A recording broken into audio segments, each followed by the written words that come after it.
Assalamualaikum warahmatullahi wabarakatuh. Hai teman-teman, kami dari kelompok Pedosfer ingin mempresentasikan atau menjelaskan hasil dari PowerPoint yang telah kami buat ini, yaitu tentang Pedosfer. Nama kelompok Syarifah Evilia Alman, Nurlia Kanda Ramadhani, Maya Dwi Lestari, Rabeka Abelia Oktayoni, Ivodius, Ratna Yupita, Sylvia Sirindita Apriani. Dosen pengampu Putri Tipa Anasi, MPD. Pengertian Pedosfer. Pedosfer adalah lapisan tanah yang menempati bagian paling atas dari litosfer. Pedosfer adalah lapisan paling atas dari permukaan bumi, tempat berlangsungnya proses pembentukan tanah. Tanah atau soil adalah kumpulan dari benda alam di permukaan bumi yang tersusun dalam horizon-horizon, terdiri dari campuran bahan mineral, bahan organik, air, dan udara. Tanah merupakan media tumbuhnya tanaman. Faktor pembentukan tanah. Proses pembentukan tanah dipengaruhi oleh beberapa faktor. Faktor-faktor tersebut dapat dirumuskan sebagai berikut. T besar, titik 2F, dalam kurung, I, O, B, T kecil, W, tutup kurung. Keterangan, T besar yaitu tanah, F faktor, I iklim, O organisme, B bahan induk, T kecil topografi, W waktu. Bahan induk. Bahan induk pembentuk tanah adalah hasil pelapukan batuan. Bahan induk pembentuk tanah berasal dari bahan induk residual dan angkutan. Bahan induk residual berasal dari tempat di mana tanah itu berada, sedangkan bahan induk angkutan berasal dari tempat lain yang diangkut oleh air, angin, es, atau gravitasi. Bahan induk juga merupakan salah satu faktor penentu sifat tanah. Contohnya, tanah yang berasal dari pelapukan batu pasir akan memiliki sifat berpasir. Iklim. Unsur-unsur iklim yang mempengaruhi proses pembentukan tanah terutama ada dua, yaitu 1. Suhu atau temperatur berpengaruh pada proses pelapukan bahan induk. Apabila perbedaan suhu siang malam tinggi, maka proses pelapukan akan berlangsung cepat sehingga pembentukan tanah akan cepat pula. 2. Curah hujan berpengaruh terhadap kekuatan erosi dan pencucian tanah. Pencucian tanah yang cepat menyebabkan tanah menjadi asam atau pH tanah menjadi rendah. Organisme.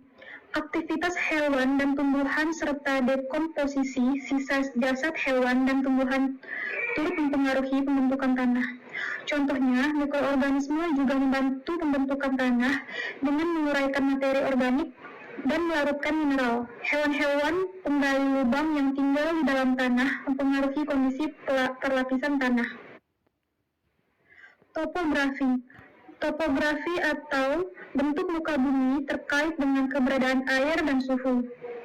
Topografi suatu daerah mempengaruhi jumlah air hujan yang dapat diserap oleh tanah, kedalaman air tanah, gerakan air, kondisi drainase dan permukaan air tanah atau groundwater table, dan erosi tanah. Akumulasi bahan organik biasanya terjadi pada tanah-tanah terbenam. Warna tanah pada daerah rendah berubah dari kuning, kemerahan, dan coklat atau drainase baik menjadi kelabu atau drainase jelek. Waktu. Faktor waktu berpengaruh dengan tingkat perkembangan tanah. Kondisi ideal lapisan tanah umumnya terbentuk dalam kurun waktu 200 tahun. Moore dan Van Beren telah memperkenalkan bahwa ada 5 fase yang terlibat dalam perkembangan tanah-tanah tropis, yaitu fase pemula, yaitu bahan induk belum dilapuki.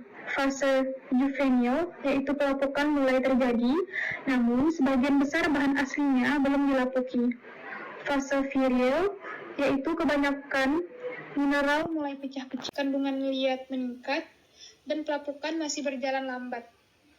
Fase senil, yaitu dekomposisi, tiba pada fase akhir, hanya mineral-mineral yang tahan lapuk yang masih bertahan. Fase akhir, yaitu perkembangan tanah telah sempurna dan telah melapuk menurut kondisinya. Nah, ini adalah struktur lapisan tanah. Di paling bawah terdapat air bedrock. Kemudian di atasnya ada C horizon, lalu ada B horizon, di atasnya ada E horizon, kemudian A1 horizon, dan yang paling atas ada O horizon. Klasifikasi tanah yang ada. Nah, ada klasifikasi tanah.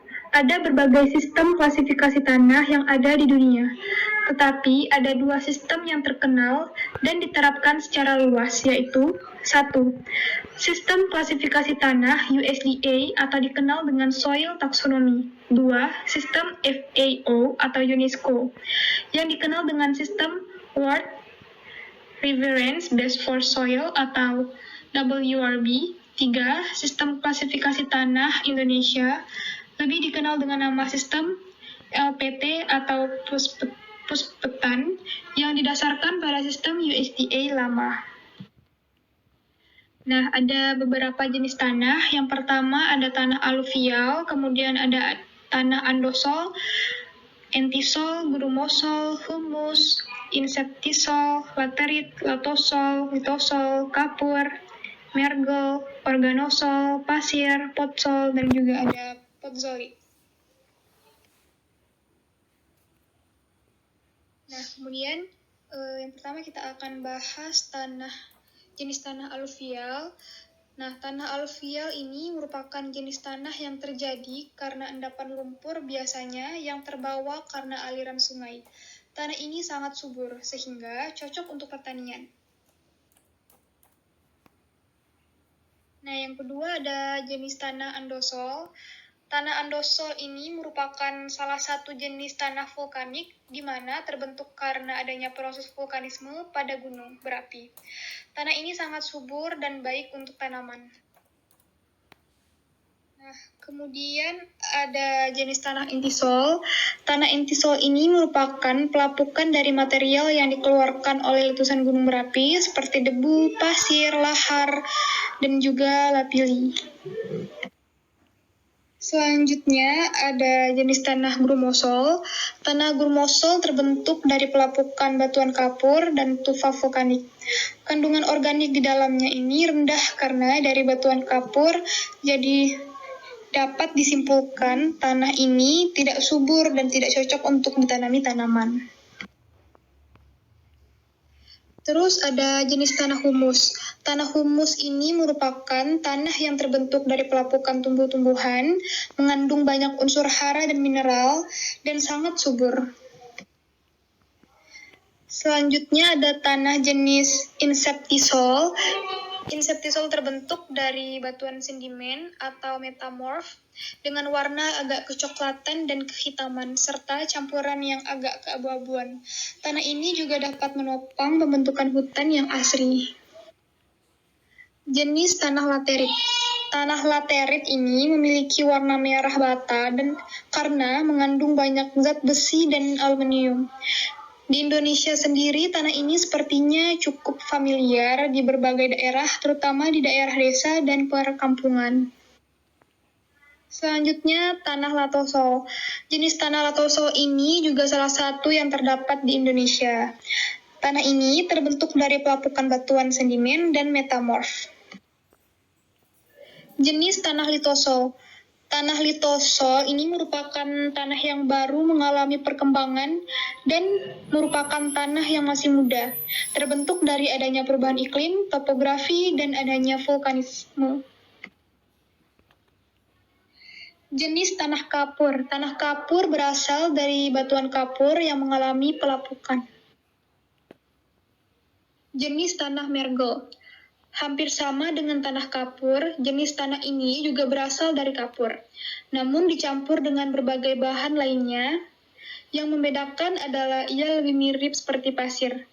Tanah mergel terbentuk dari batuan kapur, pasir, dan tanah liat, dan mengalami pembentukan dengan bantuan hujan namun tidak merata. Jenis tanah organosol. Tanah organosol terbentuk dari pelapukan benda organik seperti tumbuhan, gambut, dan rawa. Biasanya terdapat di daerah yang memiliki iklim basah dan memiliki curah hujan tinggi. Jenis tanah pasir. Seperti dengan namanya tanah pasir, merupakan pelapukan dari batuan pasir. Tanah ini biasanya banyak di daerah sekitar pantai atau daerah kepulauan. Jenis tanah potsol. Tanah potsol memiliki berbagai campuran tekstur, mulai pasir hingga bebatuan kecil. Warnanya kuning hingga kuning keabuan, serta memiliki tekstur pasir hingga lempung. Kandungan organiknya sangat rendah karena terbentuk dari curah hujan yang tinggi, tapi suhunya rendah. Jenis tanah potzolik merah kuning. Tanah ini berasal dari batuan gamping. Tanah tersebut berwarna merah hingga kuning dan kandungan organik serta mineralnya akan sangat mudah mengalami pencucian oleh air hujan. Nah, sekarang kita akan membahas tentang litosfer. Pengertian litosfer. Litosfer ini berasal dari kata litos artinya batuan, dan sfer artinya lapisan. Jadi litosfer adalah lapisan bumi yang paling luar atau biasa disebut dengan kulit bumi. Lapisan ini pada umumnya terjadi dari senyawa kimia yang kaya akan SiO. Itulah sebabnya lapisan litosfer sering dinamakan lapisan silikat.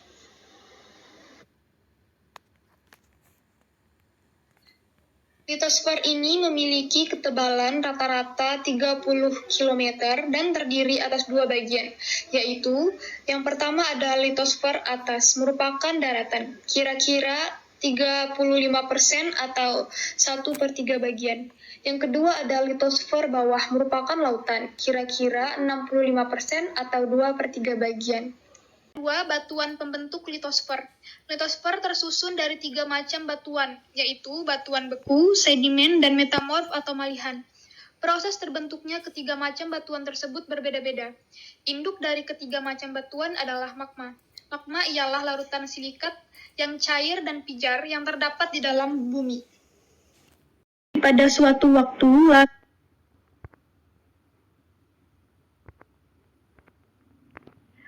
yang kedua,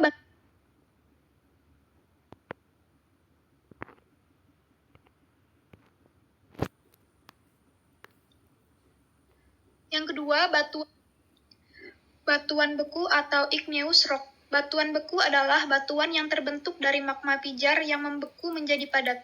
Menurut beberapa teori tentang terjadinya bumi pada suatu waktu, lalu bumi berupa massa cair yang dinamakan magma. Magma ini selanjutnya membeku membentuk lapisan kerak bumi.